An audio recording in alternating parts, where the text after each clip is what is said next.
Monsieur Twagiramungu, bonjour. Bonjour. Vous avez été Premier ministre du Rwanda et aujourd'hui vous êtes dans une manifestation des opposants suite à la présence de Kagame à Bruxelles. À quoi est due votre décision de venir ici?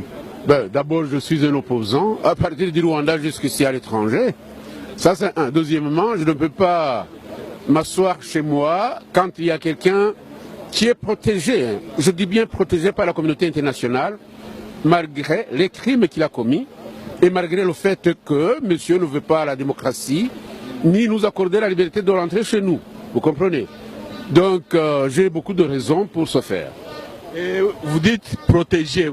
Quelles sont les raisons qui font que jusqu'à aujourd'hui on le protège toujours, malgré tout ce que l'on sait de lui? Mais on le protège parce que notre combat est peut-être faible. Et si même ce combat était fort, nous aurions, nous, besoin de la communauté internationale. Parce que on ne peut pas comprendre. Mais, oui, vous disiez? Je disais donc qu'on ne peut pas comprendre comment quelqu'un qui a tiré sur l'avion qui portait deux chefs d'État, c'est comme si on avait tiré sur deux pigeons voyageurs. Le président Habyarimana et le président du Burundi sont morts. Et la communauté internationale le sait très bien. Parce qu'il y a eu une enquête menée par le juge Bruguière. Cette enquête a été brouillée, vous comprenez. Il y a un génocide qui a été commis au Rwanda, avec 8000 personnes tuées à Kibeho. C'était le 22 avril 1995 ou 1995 si vous préférez. Il y a des centaines de milliers, plus de 300 000 en tout cas, de Rwandais qui ont été tués dans les forêts tropicales congolaises, qui ont été poursuivis par ce monsieur qu'on est en train de recevoir. Et silence absolu, hein. La communauté internationale vous dit, il a développé quoi? Qu'est-ce que les autres présidents, est-ce que les autres présidents n'ont pas développé le Rwanda? Qu'est-ce qu'il a développé jusqu'à échanger les génocides commis par ce monsieur-là, les échanger contre notre liberté? Ça, nous ne sommes pas d'accord. Voici une raison fondamentale pour moi de venir ici et manifester. Et dans le milieu des manifestations, je vois aussi des Congolais. Et vous trouvez que c'est normal qu'ils viennent aussi manifester contre Kagame? Mais pourquoi? Les Congolais, ils auraient plus de raison qu'un autre Africain, en tout cas, de la région du Grand Lac. Pourquoi? Le Congo a été maintes fois menacé par le régime de Kagame et Kagame en personne. Pourquoi? Parce que Kagame est soutenu par des forces souterraines qui veulent continuer à exploiter la richesse du Congo. Kagame a assassiné même, on le dit bien, le président Kabila, le père de Kabila, Joseph. Et ils ont placé Kabila, Joseph au pouvoir. Vous pouvez vous comprendre ça?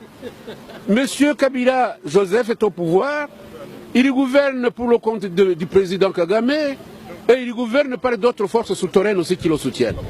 Donc les Congolais, ils ont pratiquement raison de venir manifester contre le régime de Kagame et Kagame lui-même. Et comment pensez-vous, et le Congo et le Rwanda, ils pourraient s'en sortir comment dans cette situation avec ces dictateurs inamovibles? Mais les dictateurs inamovibles sont soutenus par la communauté internationale. Je vais vous donner des raisons.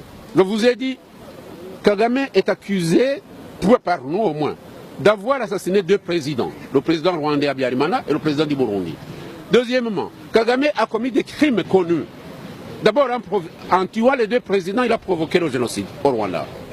Il a commis le génocide à Kibeho, ça je voulais signaler. Il a commis le génocide de massacres inouïs dans votre pays, au Congo.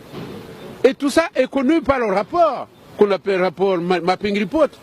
Mais pourquoi est-ce que la communauté internationale n'intervient pas? Monsieur Milosevic a tué, à Srebrenica, 6000 personnes. Il a été emprisonné, il est mort en prison. Pourquoi les gens ne touchent pas Kagame?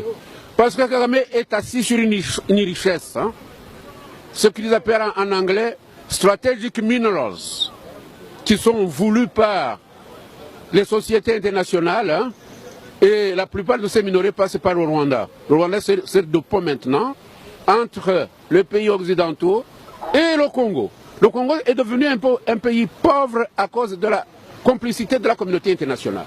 Il ne faut pas nous mentir. Nous voulons la liberté, la démocratie par vous, en soutenant des tueurs qui sont dictateurs en même temps. Merci beaucoup, monsieur le Président.